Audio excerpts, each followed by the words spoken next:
Want more Gators Breakdown? Join Gators Breakdown Plus.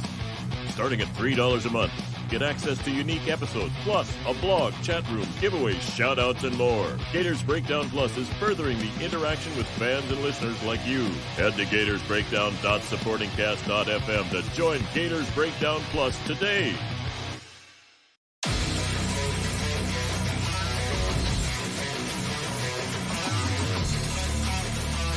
Gators Breakdown, because there's never a dull moment in Gator Nation.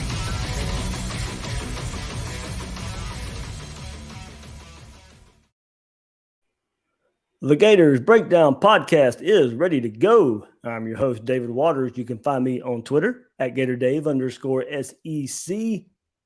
Man, only a couple of weeks of spring practice left. Spring game right around the corner. We continue to hear from a lot of these coaches for the first time, some players as well this spring. And this time, the focus is on the wide receivers. We've been focused on the defense a good bit these last couple of weeks, but now kind of shifting back toward the offense. And now wide receiver coach Keary Colbert spoke to the media, as well as wide receiver Justin Shorter. Also in this episode, a preview of 84 Reasons, the Gator Collective's new podcast with Ben Troop. You get a preview of his interviews with Jervon Dexter and Lorenzo Lingard. First time we've heard from Lorenzo Lingard, so that's a really good guest to get along. We haven't not heard from him yet so far this spring. So you get a preview of that episode. You can go subscribe to that on your favorite podcast platform, but that's a new venture there from the Gator Collective and Ben Troop. So really, really good stuff there. We'll get you a preview of that, of what 84 Reasons is about, and a preview of those interviews with those two players. So, all right, hit that like button, hit that subscribe button. If you're watching on the YouTube version, subscribe. Get those notifications when there's a new Gators Breakdown out there. Leave a comment in the comment section. Really, really helps us out here on Gators Breakdown. And check us out on the home of Gators Breakdown, news4jax.com/Gators Breakdown. All right, here we go. Keary Colbert, hear from him for the first time and his thoughts on this Florida Gator wide receiver room. It's about performing daily, coming out here and being consistent, executing and making plays ultimately, right? So at the end of the day, we want to play and rotate a lot of guys. We're encouraged by the room, and we feel like we have a good amount of guys that can go out there and contribute. So at the end of the day, however we roll it out there, it's really based on how they perform and in practices and scrimmage and consistently, and making sure they're doing the things right on and off the field. So, but we'll see. And at the end of the day, we don't play for another few months, so we'll figure that all out later. Naturally, with time, it'll the mistakes and the indecisions or guys will be able to play faster throughout the system. The longer they're in it, obviously it's new, and I just think, like I said earlier, they have the right mindset and mentality, and they just kind of attack every single day and try to come out and make their plays when they get the opportunity. Some good, some bad, and I think the biggest thing that we talked about is trying to be more consistent and just having an attention to detail for all the little things. But that's going to probably be most games. If you have a growth mindset and growth mentality, you're always trying to find a way to get better. And, we made some plays in the scrimmage, and there were some that we left out there. And, we got to just continue to just work and try to get better one day at a time. I think everybody's kind of had their moments, if I'm being honest, or a day or, a period in practice. And I think that's the encouraging thing, is that they're being really receptive to the coaching and from the top down, whether it's the things that Coach Napier is stressing or things that Coach Sale stressed as an offense, or just things that we learn, or have in our meetings. They're just taking, attention to detail in the coaching and they're just trying to be better. But I think everybody's kind of had their moments, here and there, and that's very encouraging to see. It's not a secret that it's one of the best conferences, if not the best conference in college football, right? So, but at the end of the day, we go against the best every single day, in our DBs, and I think that's the great thing about being here, is that we're facing that every single day. So when we get ready for Saturday, we've already been preparing at the high level. There we go. Coach mentions each wide receiver having their time, doing some good things, and that's been confirmed through various practice reports and the open portion and closed portion. Some of the reports that are coming out there. Justin Shorter, we'll hear from him, but he's been the best and most consistent. Probably no surprise there. Trent Whittemore, reviewed this a little bit, missed some time early, but is coming along pretty fast, showing his good hands, good route running. Frazier's had a nice start to spring. He was one name that kept popping up toward the beginning of spring. And then you've heard a little bit from young receivers, Dejon Reynolds and Marcus Burke, that are showing flashes. Those guys have to show some more consistency. Of course, the whole group, as Colbert says, needs to show more consistency. But those young receivers, those are the ones we're really looking for. Florida's going to build some depth. Florida's going to get some playmakers that we haven't seen yet before. It's going to have to probably come from those young guys. I think there's some more to untap from Justin Shorter with this new staff. Maybe, hopefully, Trent Whittemore can stay healthy. Xavier Henderson really, we hope he takes that big next step that we kind of hoped that we were getting when he signed with Florida. So a lot more consistency across the board, but really those young guys, if Florida's going to take that next step at wide receiver as a position group, I really think, Florida's, we know probably the starting three, if history's any indication, and still kind of what we're hearing through spring reports, Shorter, Henderson, Whittemore, but the whole group needs to show consistency no matter how much experience you have and take that next step. At the end of the day, I think we all kind of still sit here and say the top end talent just isn't there. And that's crazy to think about. I mean, Florida should have had top flight wide receivers lining up to play after those 2019, 2020 seasons, Kyle Traskling the charge at quarterback. But last staff, and I hate to keep harping on this, but this is kind of why we are where we're at when we discuss these position groups right now. Last staff dropped the ball. That's not to say there's not good talent at the position. I think maybe because of quarterback play, a lot of other factors. Billy Gonzalez, he's really coaching these wide receivers up, but didn't get to see a whole lot of it last year. So was that a systemic issue? Did the whole staff just dropped the ball? I think, and like I said, the quarterback play as well last year didn't do him any favors. So, Justin Shorter, number one guy, there's certainly another step he can take.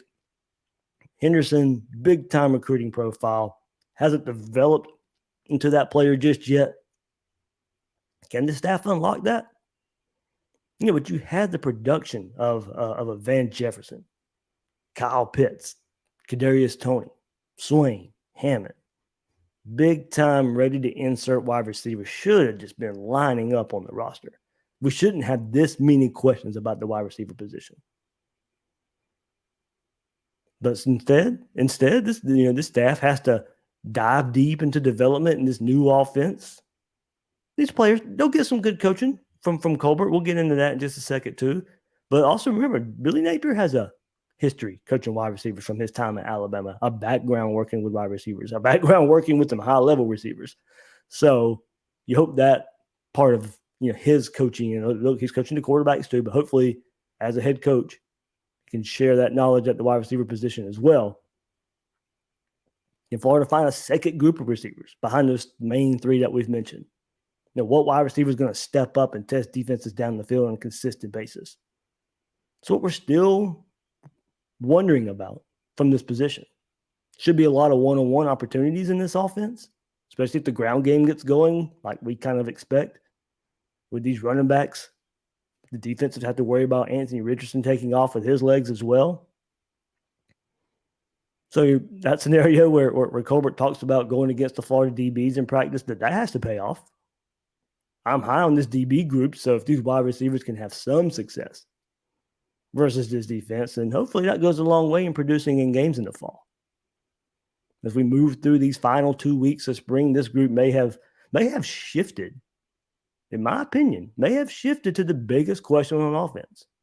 Not the offensive line. That's certainly up there. Don't get me wrong. This wide receiver group, I may have more questions about. And kind of just more of a wait-and-see approach of how this group performs in the fall. Another position, I see Florida attacking the transfer portal in after spring practice. So still a lot of storylines, still a lot of questions. Not saying they can't answer these questions. I think these questions are valid. And I know I may be jumping the gun on maybe questioning this group more than the offensive line. But given the dual coaching scenario on the offensive line, who Florida has there as proven contributors, and Billy Napier's kind of system and inserting and Osiris Torrent there along the offensive line, I have less questions about the offensive line right now. But one question I don't really have about this wide receiver group is who the number one receiver is, who that leader is. That's Justin Shorter. Here's what Keary Colbert had to say about him. That guy works his tail off, I'll tell you that. And he every single day, every single play. Sometimes I got to kind of slow him down and get him to kind of take a little off, of his body as far as on off day and stuff like that, because he always wants to go. He's always trying to get better, which is a good thing. But no, he's been a joy to be around and to coach, because it means something to him, and I think he's very excited about the opportunity that he has this year, and I'm excited to be working with him. He leads by example, by just how he takes care of his body, how he's always up here, whether it's in the weight room, whether he's in here catching jugs, or how he practices and how he goes, and so you just see him physically. I just think obviously he works very hard, so I think for the young guys or guys coming in, they'll see that and kind of understand that that's the way to go as far as having a work ethic and being serious about your craft. So like I said, man, with that work ethic, I expect great things out of him, and that's always encouraging to see. That is exactly what you want to hear about your leader, your number one receiver. It's exactly what you want to hear about Justin Shorter. He's taking on that leadership role, putting the work in. He's that guy in that wide receiver room that hopefully has that big breakthrough this coming season. Really came on toward the middle of the season last year, six catches versus LSU, 4 versus Georgia, 5 versus South Carolina, 6 versus Samford. Right there in the middle of the season, Florida was losing games there, but Justin Shorter was putting numbers up. You'd like to see that transfer this season, in some wins and not losses, but this is it. It's his last go around, transferring from Penn State. It's a 5-star recruit. Expected big things from Justin Shorter. We've seen some big catches. We've seen some flashes. Now we see those stats and those big catches on a more consistent basis in the SEC, against the bigger teams on the schedule. They need to count for something there. So where does Keary Colbert come into this for Justin Shorter? How is Coach Colbert helping him become a better wide receiver? He's a great dude. I was very, very happy when I got him, because looking at his history, he has coached a lot of like bigger wide receivers. So just meeting with him for the first time, I was like, hey, I want you to coach me, and I'm just gonna be this huge sponge and soak up everything that you know. So he's a great guy. He cares about every single player, and he just coaches as well. I feel like I've learned so much from him already, and we're only really 2 weeks in the spring ball. What are some of those little things that he's maybe brought to your game? I'd say definitely just learning how to control my body, top of my routes, counting steps, stuff like that. Really working on those jump balls and really going and getting the ball instead of letting it come to me. Just small stuff like that where some bigger wideouts we can get better on. I just love the way that he teaches us, and he's young, so he has his cleats on. He's out there running. He's out there running. Yeah, he's out there doing the drills he's super fast. So. I always tell him I actually want to see him do some one-on-ones versus the defense one day. There we go. So it sounds like they're having a good time with Colbert out there. He's young enough, and you heard Shorter say fast enough to go out there. He's working with the receivers. He's running the routes with them at a full speed. He's still at that point in his life, and young enough to translate his college game, his NFL game, to these Gator wide receivers. He's out there with his cleats on, running routes, showing these receivers how it needs to be done. And I love what Justin Shorter said. There you go. The point that I think we've all tried to make about Justin Shorter these last couple of years is playing without body control, using that 6'5", 228-pound frame to go up and get those jump balls. as I said earlier, we've seen those flashes, we've seen those type of catches, but not that aggressiveness on a consistent basis from Justin Shorter of going up, attacking, and getting the ball. He's got the frame, he's got the size to jump over these DBs out there to make catch after catch. And that is one point of emphasis that Billy Napier's really brought to these quarterbacks and these big body wide receivers Florida has. I mean, Shorter's not the only one. Throw a catchable ball to these receivers. They're going to work with these receivers to go get those balls, but you throw a catchable ball. Put it near them. Can't throw it into the back of the defender. Put it up in the air. Let these big receivers go up and get the ball. They're linking these two things together. But for Shorter, use that frame. Go up and get the ball. Show it off defenders. It's 3rd and 5. Go run that 6-yard route. Use that body size. Turn your body back towards the quarterback. Show it off a defender. Go get the first down. So that's more of what I want to see from Justin Shorter on a consistent basis. Be a red zone threat to go up and get the ball in the end zone.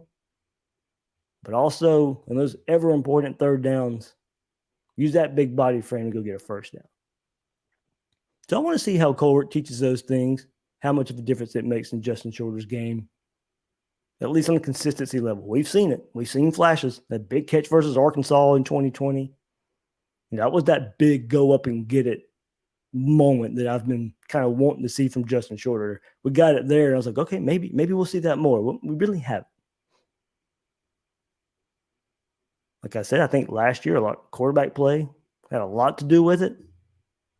So we'll see what a hopefully improved Anthony Richardson at the quarterback position can bring to these wide receivers, and specifically for a player like Justin Shorter.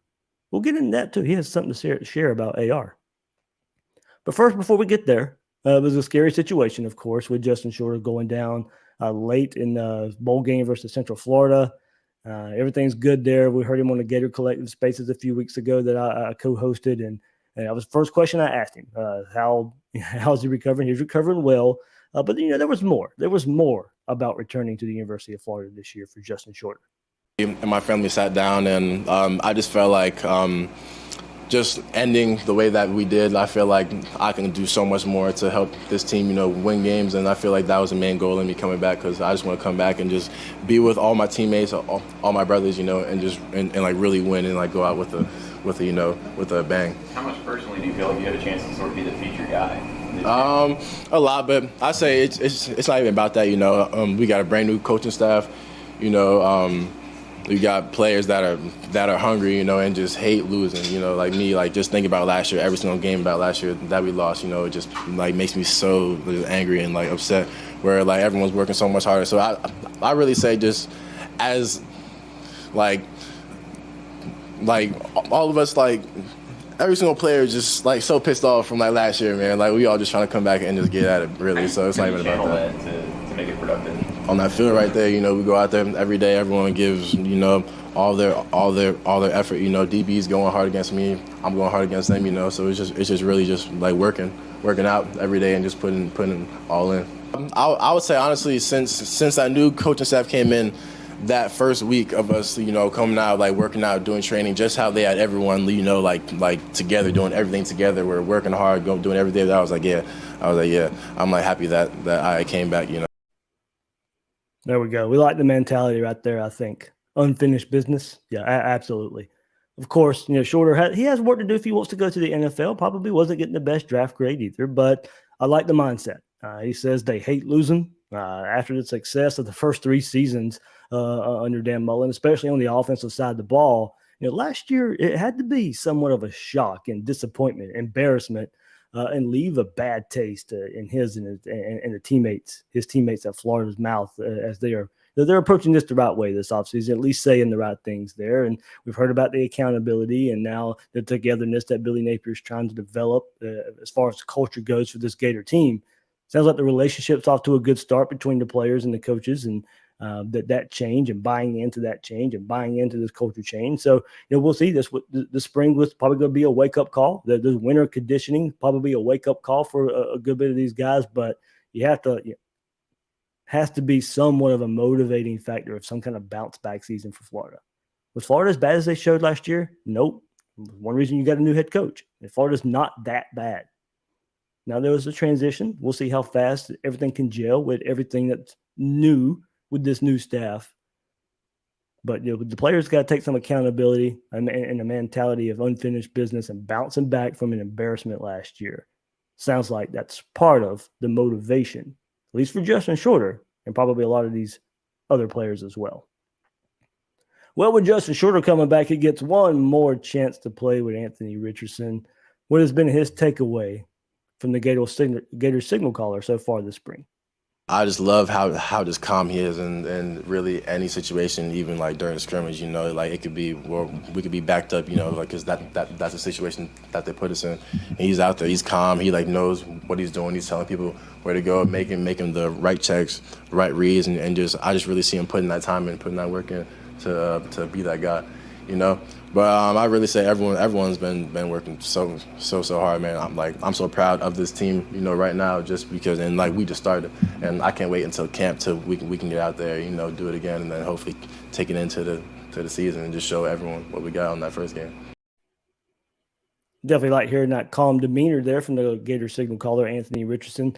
Sounds like Justin Shorter is impressed. And I really like hearing, hey, look, he puts us in the right play. He got the right checks down, throwing the ball where he's supposed to. Now, of course, Anthony Richardson couldn't throw the ball much before spring, but he could learn the playbook. And we know all that goes a long way into it, but you couldn't really put it to the test, especially for him, because you couldn't even really get together with your wide receivers, at least for Anthony Richardson, because of him recovering from his knee surgery, to kind of go through the playbook a bit. So now this spring kind of been the first time there, been kind of maybe some reports of him maybe locking on to one receiver, but still leading the charge at quarterback, still being the guy at quarterback, his playmaking ability, just too hard to ignore. Now there's a highlight out there on social media of AR running. It's a close-up shot of him, so we can't really tell, but you can tell it's a long run. It's at least a 50, 60-yard run there from Anthony Richardson. So still showing some speed, still showing explosiveness, still showing speed there for Anthony Richardson.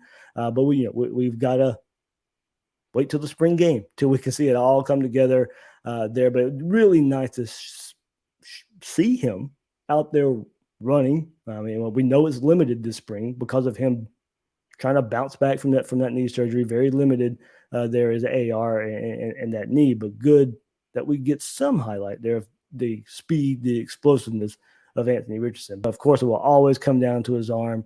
But look, I think it's, Will and I talked about it a couple of weeks ago. I think maybe a little bit of blessing in disguise for that knee, and maybe keeping him limited somewhat, keeping him in the pocket, develop even more that part of his game, knowing the offense more as well, where to go with the ball. We know that was something he needs to improve on from last year.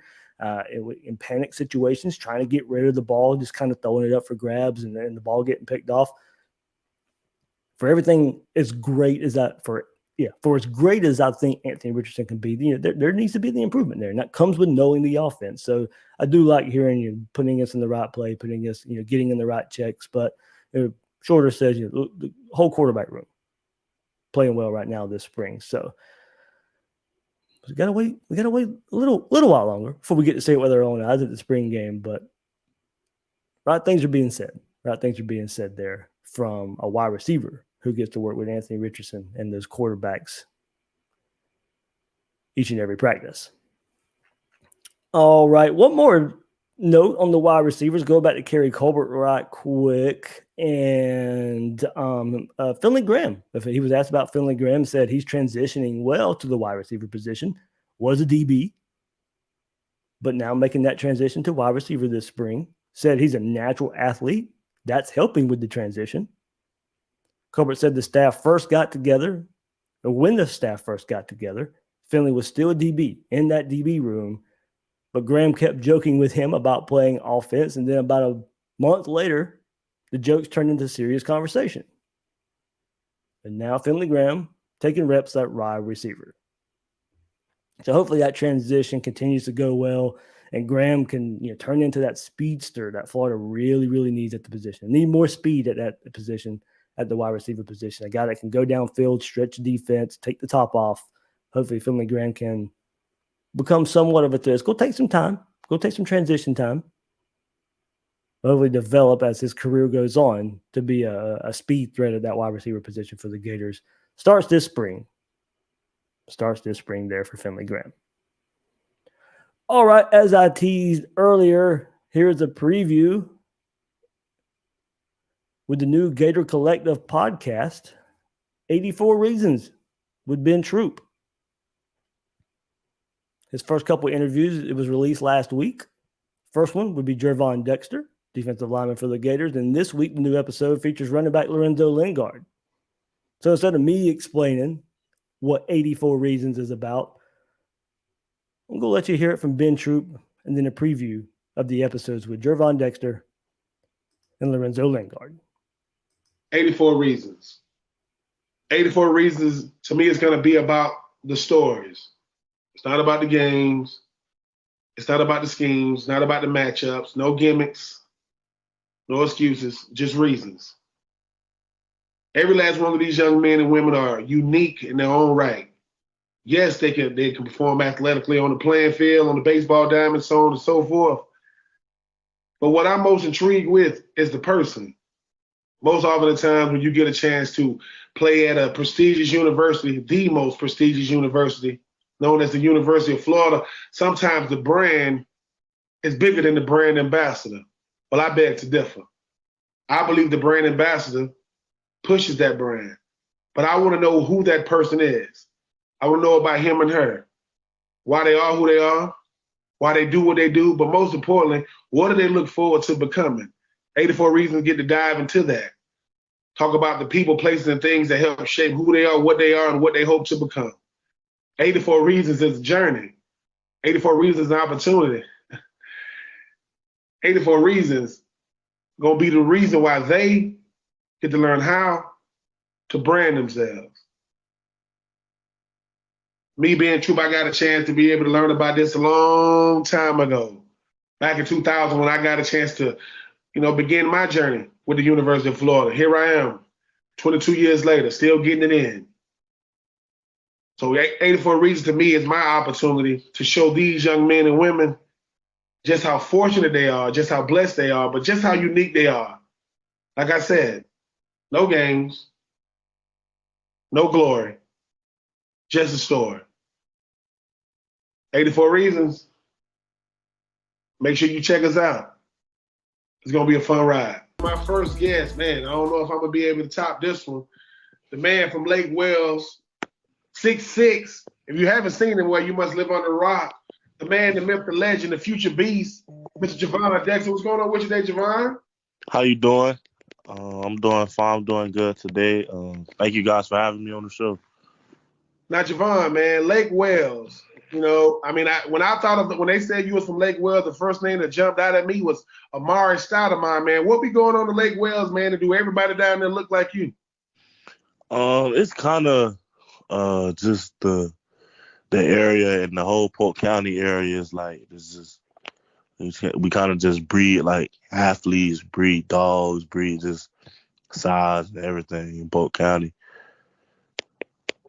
But Jervon, when I'm looking at I remember you coming out of high school, just freakishly athletic. I think you led the state in sacks that season, like 30-something tackles for loss. At what point on that football field did you realize, even though you haven't been playing that long, which is even scarier, that you realize, man, I could really go out here and make something happen out here? Really, it's just I always been the type of guy that if I'm doing anything, I'm trying to dominate it. Like I'm not gonna like go into anything and give it like halfway. I'm gonna anything I do, I'm trying to do it the best of my ability. So just like I said, like when I went out there, it was kind of like if I'm gonna do this, I'm gonna do it all the way. I ain't gonna really halfway do it. Now, Jervon, when you think about coming to the University of Florida, everybody feels as though their talent is on that level to be able to go out there and go. Talk to the people that's listening about, man, what it really takes to not just get recruited by Florida, but how much different it is once you get out there competing, not just on Saturdays, but Monday through Friday. I think that the biggest thing is like when you get to the collegiate level, you got to understand like everybody was the best in their area. Everybody was the best in their state, and So you have to kind of find a way to separate yourself and do something, because everybody everybody has talent at that once you get to the college stage. So you got to kind of find something to separate. So even if it's just going in and watching more film than the opponent, or studying plays longer, or just doing something, or just practicing a little more, but you have to find a way to separate yourself, because like I said, everybody at the same equal talent as you, and some may be more talented than others, but the kid who is less talented, he understands that he got to do something to separate himself, because he understands he's not as talented. So he's watching film 24/7. He's trying to get better 24/7. So at the level, I just think that you got to find a way to separate yourself and be different if you want to succeed. Talk about going from a young guy on the roster to being one of the leading guys on that defense, not just on the defense, but on the team. I know that guys like Antonio Valentino, even though those guys have moved on, was mentors of yours. Now you got to mentor that young group. Talk about stepping into that leadership role for them young defensive linemen who obviously looking to you for that leadership. Oh yeah, that's probably been the biggest thing for me, just because growing up, I never really been a big vocal guy. If I was leading, it was mainly by example. But just learning, just being here and seeing some of the leaders that has come through, and it's almost like you got to kind of use your voice more. So that's been a big thing for me, just using my voice more and just taking on the role, because just as a young kid and just a young person, I've always been that leader. I've always noticed, however I do things, people will follow. So I just kind of, I've been actually just working on just me being a more vocal leader, and just stepping up, and just and not, like you said, not just doing it as just in the D-line room, but trying to be a leader on the whole team. If I see something wrong, I need kind of let the guys know, okay, we can't do that this year, and just little stuff like that. Honestly, what I've been trying to do, and I think that I've been doing a pretty good job at it. And Coach Napier staff is very easy. Is very easy to do on Coach Napier's staff, because he won't let anyone do any wrong. So it's it's not very much to lead, but that's mainly what I'll say I've been doing, just trying to work on my leading vocally. It's all about the people. And I don't think it gets much better than my next guest, man. Had a chance to follow this young man since he came out of Orange City, Florida, I want to say about 5 years ago. But the thing about this man that sets him apart is no excuses. I mean, just for those of you who don't know, I'm talking about the man, the myth, the legend, Mr. Lorenzo Lingard. What's going on with you there, Lorenzo? Not much, man. I'm doing good. How are you? I'm doing great. Now, Lorenzo, man, I mean, if anybody want to know anything about you, all they got to do is go to the Twitter feed. No sympathy needed. Always grinding, man. Talk about your grind, and because the last time I seen you, or the first time I seen you pulling a Dodge Ram with people in the car and on the back of the car, man. Oh yeah. So I mean, I guess that come from my one of my older cousins, Howard Lingard. He played for Florida a while back, and just hearing his stories about how he worked, it kind of inspired me at a young age. I would go to his high school games. I think I made it to one of his games here in Gainesville. And, since then I've been inspired to work out from a young age. Probably fourth grade, I took a broomstick and some weights and I just taped it up, and I was in the garage working out. And, since then it's just I just have fun working out.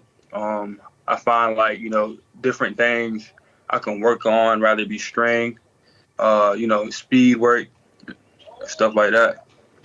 Now, Lorenzo, you coming out, I mean, you was considered by most the top running back in the country, definitely the top running back in Florida. Chose to go to Miami before you choose to come to Florida. But what's different about you is, forget the fact that you changed schools. I think you've had 3 coaching staff: Diaz, Mullen, now Napier. Talk about just being able to not just transition from one school to the next, but dude, it's hard to be able to transition from one coach to the next. Yeah, I think it's 4 because I had Rick. Rick. Oh man, so you had Rick then Diaz. Well, talk about having 4 coaches in 4 years. Man, it's just they all have their traits, you know. They all have their knowledge and whatnot. And I had a chance to be coached by Thomas Brown for the Rams. He was my first coach. So basically, he was there with me at Miami. But overall, all my coaches were great, man. You know, different styles, different people, but like, you know, at the end of the day, they're all there for the players. You know, they cared about us a lot. So that's Lorenzo. I mean to cut you off, Lorenzo. When I think about you, man, I think about a guy of perseverance. And in today's world of the transfer portal, people look at it as, oh, he don't want to. He got in the transfer portal because he didn't want to compete or he didn't want to deal with. Man, just talk about what went in your decision and wanted to jump in the transfer portal. Like you mentioned, you got cousins that played in Florida, so you grew up with them University of Florida ties. So really, so my dad, he has a kidney disease. So like basically, he's been on dialysis for like 19 years, I think. So, like, you know, things got kind of rough for him during 2019. So, like, basically, I decided to, like, you know, come closer to home, be closer to him. So, I got the hardship waiver, came here, and then I knew from the jump, you know, Florida was going to be hard. Like, you know, it's going to be tough. It's going to be hard. You know, I'm about to come work. You know, it's bigger players. It's not the ACC. So, I'm like, man, if I want to be great, I'm going to have to play against the greatest every day. So, and I made that decision.